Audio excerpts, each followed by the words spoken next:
حلوه توجديها في اخر لحظه، سهله ماهله ودغيا كتوجد.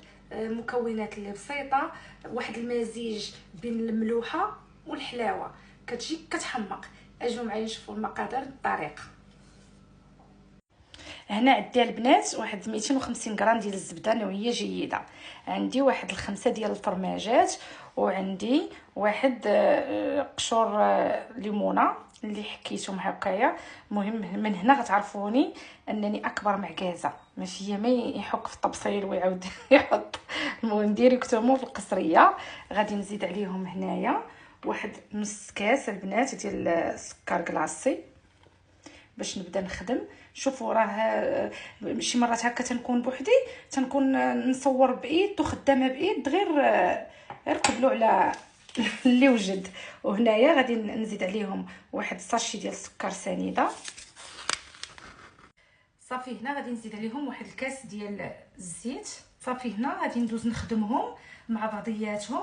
وكيف ما كتشوفوا الزبده راه عندي رطبه بحراره المطبخ، محيداها من الثلاجه بكري. غادي نخدمهم مع بعضياتهم مزيان حتى يكونوا لينا واحد الكريمه عاد باش نزيدوا الدقيق. هنا البنات من بعد ما رجع عندي هكا الخليط على شكل بحال البوماط، غادي نبدا نزيد عليه الدقيق اللي ديجا مغربل. غادي تهز ليا تقريبا بين 4 حتى 4 ونص ديال الكيسان ديال الدقيق. وغادي نزيد هنايا خماره. المهم خصني منين تجمع ليا منين نجمع الخليط ديالي خصها تكون عندنا عجينه اللي رطبه. المهم هاد الحلوه البنات كتقدروا ديروها في اي لحظه، سهله ما فيها لا محين لا عذاب لا والو، وكتوجد بسرعه، ما فيهاش البيض يعني.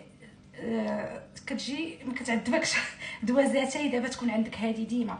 انا غنوجد معكم شحال من شكل البنات، لحقاش انا كنوجد في الحلوه بغيت نصيفطها لولدي، وخاصني نصيفط ليه داكشي اللي كيبغي ياكل. المهم البنات اللي متبعيني راه عندي ولدي تبارك الله الكبير في اسبانيا، ومره هكا خاصني نصاوب الملوين، نصاوب هادي، تنسمع واحد من الترونسبور غادي خاصني نوجد ليه. ايوا دابا راه كنوجد ليه. المهم هادي كتعجبو، كيعجبو الفقاص كعب الغزال. المهم غادي نزرب ليه على واحد 3 ولا 4 الشكيلات، نديرهم ليه في بواطات هكا ونصيفطهم ليه. انا البنات هزات ليا 5 ديال الكيسان ديال الدقيق.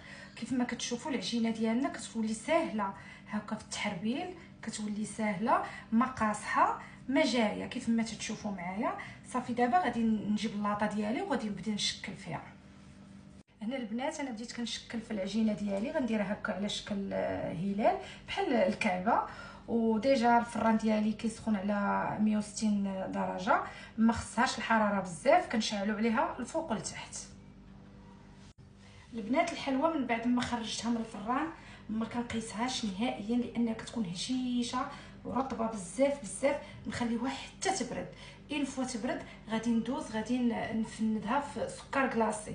على فكره البنات التشكيل كيبقى اختياري، انت غتشكليها كيف ما بغيتي ديها حريبلات هادوك المهم كملوا من عندكم وتقطعوها. بغيتو ديروها تشكلوها وريضه بشي طابع، المهم لكم الاختيار.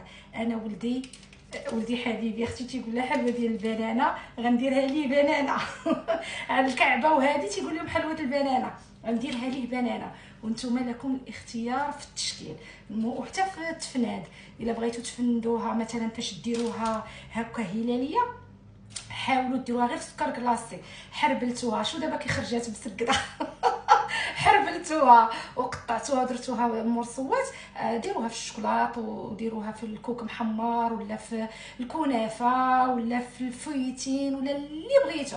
المهم لكم الاختيار. مره انا نلوح لكم نويطات بحال هكايا، حيت انا ديما تندير هذا الشيء، خصو يكون عندي مع كويس ديال اتاي وصافي. المهم راه حيت هاد الحليوات راه بساط وساهلين وما فيهمش حتى متطلبات بزاف. هذا ما كان. المهم غادي ندوز اخر مرحله، هي غادي نفندها. انا غنخليها حتى تبرد مزيان ونفندها في سكر كلاصي.